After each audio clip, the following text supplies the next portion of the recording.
तो आज हम बात करने वाले हैं विटामिन डी की, जो मिलता तो हमें सूरज से है, लेकिन अगर इसकी कमी हो जाए तो डायबिटीज। जी हाँ, साइंस बेस्ड बात कर रहा हूँ। विटामिन डी की कमी से डायबिटीज, डिप्रेशन, एंजाइटी और बोन वीकनेस हो जाती है। और मजे की बात कहूँ, मजे की बात यह है कि विटामिन डी के बगैर कैल्शियम का भी हड्डियों पे और जिस्म पे कोई असर नहीं होता। अब विटामिन डी के काफ़ी हेल्थ बेनिफिट्स हैं, जिसमें सरे फहरिस्त आपकी बोन हेल्थ है, दांतों की हेल्थ है।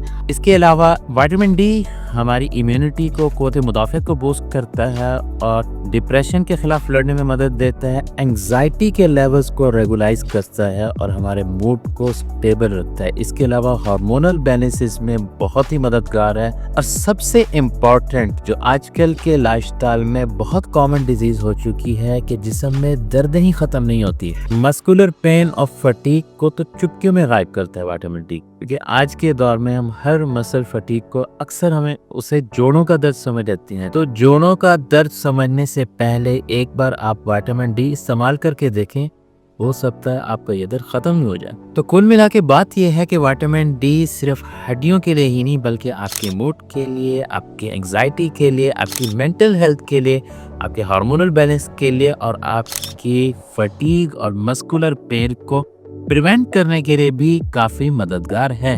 और लास्ट बट नॉट लीस्ट, आपकी इम्यून सिस्टम को रेगुलेट करता है। अब आप रोज़ाना धूप में निकलते हैं, लेकिन कितनी देर धूप में निकलना है, किस वक्त निकलना है, कितनी देर रहना है और कब बेनिफिशियल है धूप और कब ये सर दर्द हो जाती है, इस पे बात करेंगे। वीडियो एंड तक जरूर देखिए। तो विटामिन डी डेफिशिएंसी लीड करती है बोन सॉफ्टनेस तक, हड्डियों में दर्द होता है, जोड़ों में दर्द होता है, हेयर फॉल होता है, थकावट रहती है, बैक पेन होता है, अभी मूड स्विंग्स और एंग्जाइटी का शिकार रहता है और फ्रीक्वेंट इलनेस, बार बार का बुखार, बार बार बीमार रहना भी विटामिन डी डेफिशिएंसी की अलामत हो सकती है। तो किस्सा मुख्तसर ये कि अगर तो आप हर वक्त थकावट महसूस करते हैं, हर वक्त लो फील करते हैं, तो शायद आपको अपना विटामिन डी लेवल चेक करवाने की जरूरत हो। अब विटामिन डी हम हासिल करते कैसे हैं? तो सबसे बड़ा सोर्स तो उसका सनलाइट है, मगर सवाल यहाँ पे ये होता है कि सनलाइट में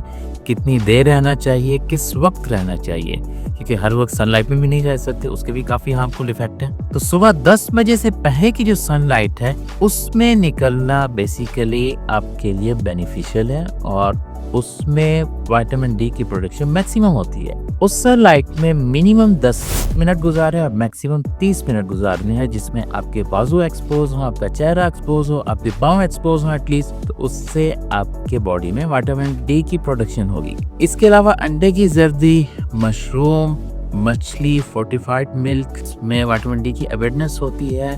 और अगर तो आपके ब्लड रिजल्ट्स आ चुके हैं और डॉक्टर ने कह दिया है कि आप विटामिन डी की डेफिशिएंसी का शिकार हैं, तो तब डॉक्टर के मशवरे से आप विटामिन डी के सप्लीमेंट भी यूज कर सकते हैं, जो बाजार में काफी स्ट्रेंथ में अवेलेबल है। इंपॉर्टेंट चीज ये है कि किसी भी सप्लीमेंट को यूज करने से पहले डॉक्टर से मशवरा जरूरी है। खुद से कोई भी वीडियो देख के मार्केट में कोई सप्लीमेंट, कोई दवाई खरीदने नहीं पहुंच जाना, हमेशा डॉक्टर से पूछना। लेकिन क्या आपके काम की नैयत ऐसी है कि आपको सनलाइट नहीं मिलती और जो चीजें विटामिन डी को बूस्ट करती हैं वो या तो आपको पसंद नहीं है या मुयस्सर नहीं है? तो एक छोटा सा हैक बता रहा हूँ विटामिन डी के लेवल को नॉर्मलाइज करने के लिए। स्टडीज प्रूव कर चुकी हैं कि दही और हल्दी मिक्स करके इस्तेमाल करने से विटामिन डी की बॉडी में अब्जॉर्प्शन बढ़ जाती है। तो आज से ही अपनी सेहत का ख्याल रखना शुरू कर दें, विटामिन डी इस्तेमाल करना शुरू कर दें और कमेंट में जरूर लिखिए डी फॉर धूप, डी फॉर डिफेंस। और अगर तो आप भी सूरज के दोस्त हैं तो वीडियो को लाइक कर दें,